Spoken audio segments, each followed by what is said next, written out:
una de las características propias del ser humano es la capacidad que poseemos para comunicarnos con nuestros pares y expresar ideas y vivencias. Esto no lo podríamos lograr sin la habilidad del habla, acto donde materializamos el lenguaje. Sin embargo, lo podemos realizar gracias a la participación de diversas estructuras anatómicas. Estructuras anatómicas más importantes son los pulmones, ya que de acá sale el aire para poder concretar el habla.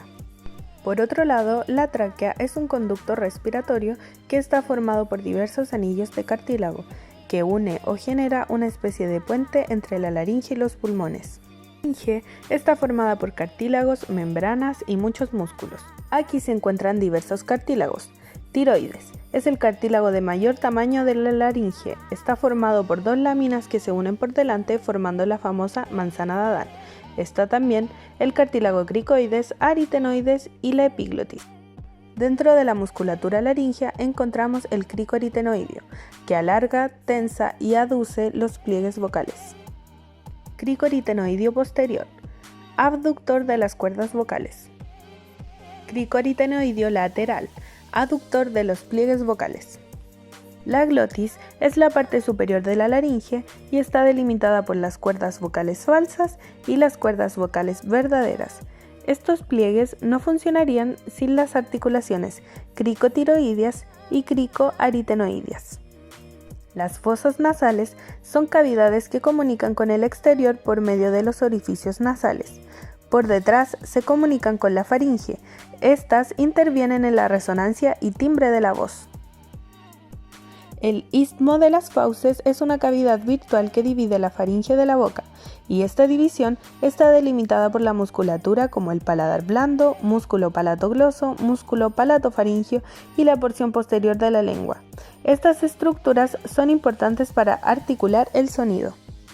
Cavidad oral. Su principal función, además de ser un resonador, es la articulación del habla.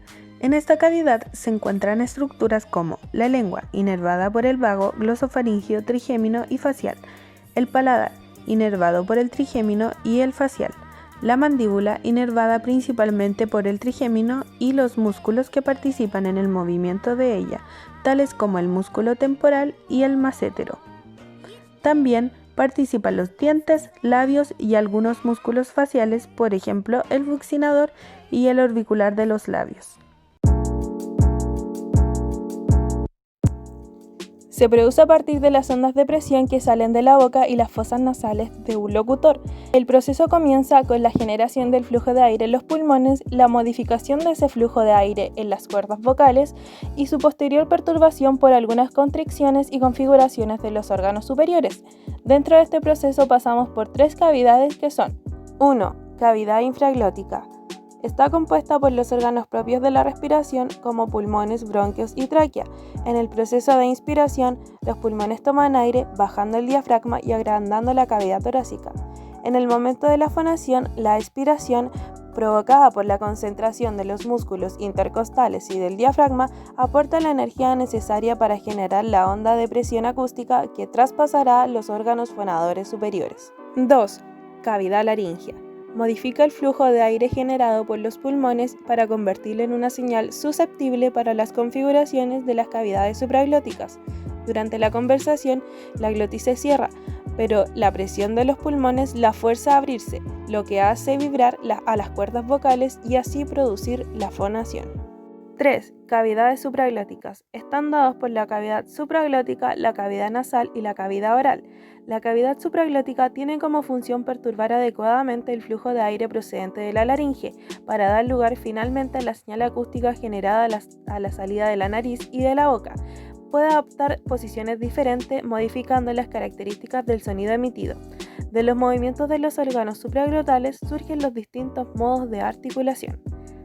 El volumen de esta cavidad puede ser modificado por los movimientos de la laringe, la lengua y la epiglotis, mientras que el volumen de la cavidad oral se modifica por el movimiento de la lengua.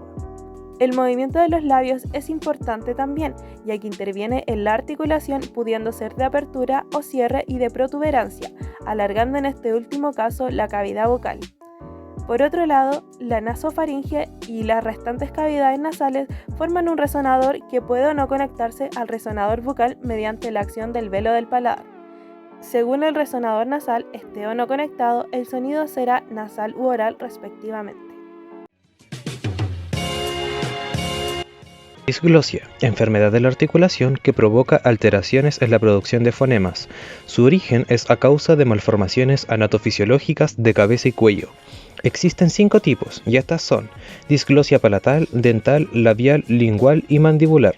Disfemia, trastorno de la articulación caracterizada por reiteradas e involuntarias intervenciones en la producción de las palabras, normalmente acompañadas de tensión en la musculatura de cabeza y cuello. Clasificación según etiología. 1. Disfemia neurogénica, producida por una lesión a nivel cerebral. 2. Disfemia psicogénica, producida por traumas de la infancia o trastorno psicológico. 3. Disfemia propia del desarrollo, se da en niños al momento de adquirir el lenguaje y mejora con el tiempo. De todas es la más común. Clasificación según el tipo de intervención. 1. Clónicas, repeticiones silábicas generalmente al comienzo de las expresiones orales. 2. Tónicas, producida por espasmos, rigidez facial, expresión de angustias y no hay emisión de sonidos. 3. Mixtas o tónico-clónicas. Se presentan ambos tipos de intervenciones al momento de producir palabras. Dentro de las patologías de habla más comunes encontramos a las dislalias, las cuales son un trastorno de la articulación de los fonemas y se trata de una incapacidad para pronunciar correctamente ciertos fonemas o grupos de fonemas por la ausencia o la alteración de algunos sonidos en concreto. El lenguaje de un niño dislálico puede resultar ininteligible. Las dislalias las podemos clasificar en dislalia funcional, dislalia orgánica, dislalia audiógena y dislalia evolutiva o fisiológica. Las disartrias son un trastorno de la programación motora del habla, donde los músculos de la boca, la cara y el sistema respiratorio se pueden debilitar, moverse con lentitud o no moverse en absoluto después de sufrir un accidente cerebrovascular u otra lesión cerebral. El tipo y la gravedad de la disartria dependerán de qué parte del sistema nervioso se vea afectada. Las podemos clasificar en disartria espástica, disartria atáxica, disartria flácida, disartria hipercinética, disartria hipocinética y disartria mixta.